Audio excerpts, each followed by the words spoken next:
৩ August সেনাপ্রধানের সাথে একটি গুরুত্বপূর্ণ বৈঠকে তরুণ সেনা কর্মকর্তারা নিজেদের জনগণের উপর গুলি নয় এই মনোভাব প্রকাশ করেছিলেন।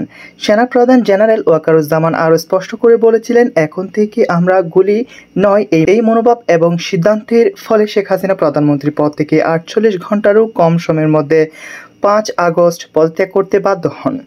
বাংলাদেশের গণমাধ্যম সেনাপ্রধানের সঙ্গে তার কর্মকর্তাদের বৈঠক নিয়ে নিজেদের আলোচনা করলেও প্রতিরক্ষা বিষয়ক অনেক বছরের পুরনো চর্চার কারণে আইএসপিআর থেকে তথ্য না পাওয়া পর্যন্ত প্রতিবেদন করেননি।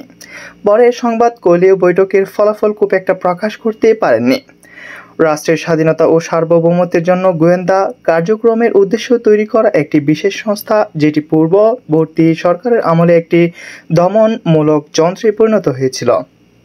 সেই সংস্থাটি থেকে শুধু আইএসপিআর এর সংবাদ বিজ্ঞপ্তি ছাড়া ৩ আগস্টের বৈঠক নিয়ে কিছু লিখতে বা প্রতিবেদন তৈরি করতে নিষেধ করা হয়েছিল।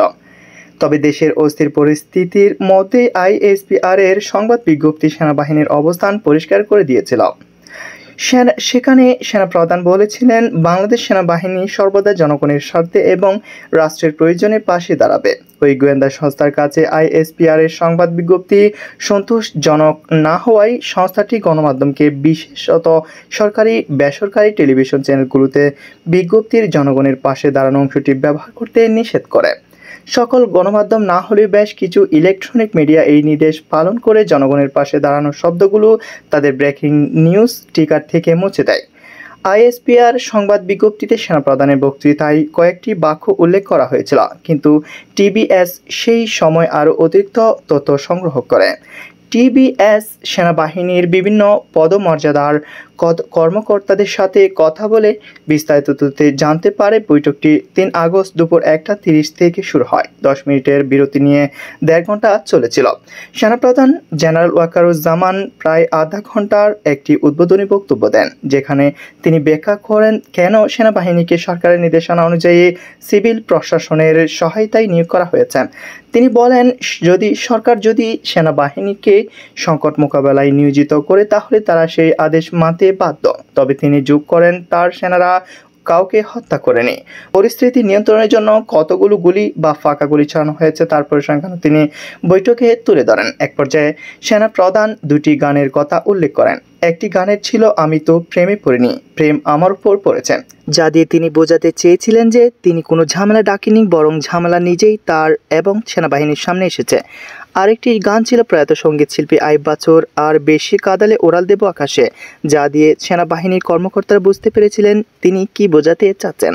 বক্তব্য শেষে সেনাপ্রধান বিভিন্ন পদমর্যাদার কর্মকর্তাদের বাস্তব অভিজ্ঞতা শোনার জন্য আমন্ত্রণ জানান। ব্রিগেডিয়ার জেনারেল এবং এর চেয়ে ঊর্ধ্বতন কয়েকজন কর্মকর্তা হাত তুললেও সেনাপ্রধান তাদের নিরুৎসাহিত করেন এবং তরুণ কর্মকর্তাদের কথা শোনার প্রতি জোর দেন। এতে একজন লেফটেন্যান্ট কর্নেল টিবিএসকে বলেন, কয়েকজন ঊর্ধ্বতন কর্মকর্তা হতাশ হলেও জুনিয়র কর্মকর্তারা তাদের মতামত প্রকাশ করার সাহস পান। 6 থেকে 7 জন কর্মকর্তা নিজেদের বাস্তব অভিজ্ঞতা শোনান। বক্তব্যে একজন কর্মকর্তা উল্লেখ করেন, খুলনায় সেনাবাহিনীর প্রতি এমন একটি শব্দ ব্যবহার করা হয়েছে যা স্বাধীন বাংলাদেশে কখনো হয়নি। তখন তিনি প্রশ্ন করেন, কিসের জন্য? রাজশাহীর একজন নারী সেনা কর্মকর্তা বাংলায় একটি আবেগপূর্ণ বক্তৃতা পাঠ করে বলেন, দেশের সব মাকে মৃত্যু স্পর্শ করেছে এবং সব মা কাঁদছেন। তিনি মীর মুগ্ধর প্রতিবেশী ছিলেন, যে মুগ্ধ ঢাকার উত্তরায় আন্দোলনকারীদের মধ্যে পানি বিতরণ করার সময় নিহত হন। ঢাকা সেনা নিবাসের হেলমেট হলে এবং সারা দেশে বিভিন্ন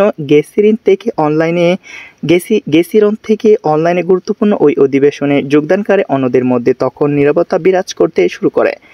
বৈঠকে অন্তত একটি আপাত হাস্যরসের ঘটনা ছিল।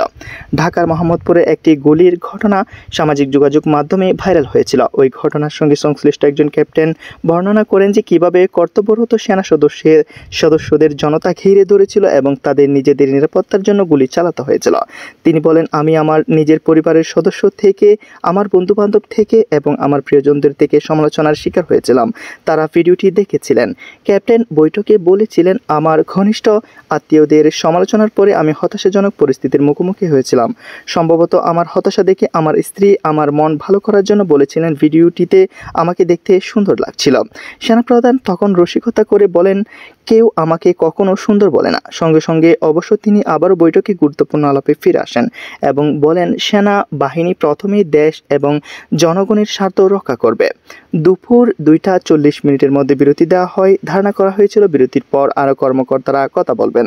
তবে বৈঠক পুনরায় শুরু হলে সেনাপ্রধান কিছু কথা বলেন এবং তরুণ অফিসারদের কথার প্রতিধ্বনি করে গুলি না করার চূড়ান্ত সিদ্ধান্ত দিয়ে বৈঠকটি শেষ করেন।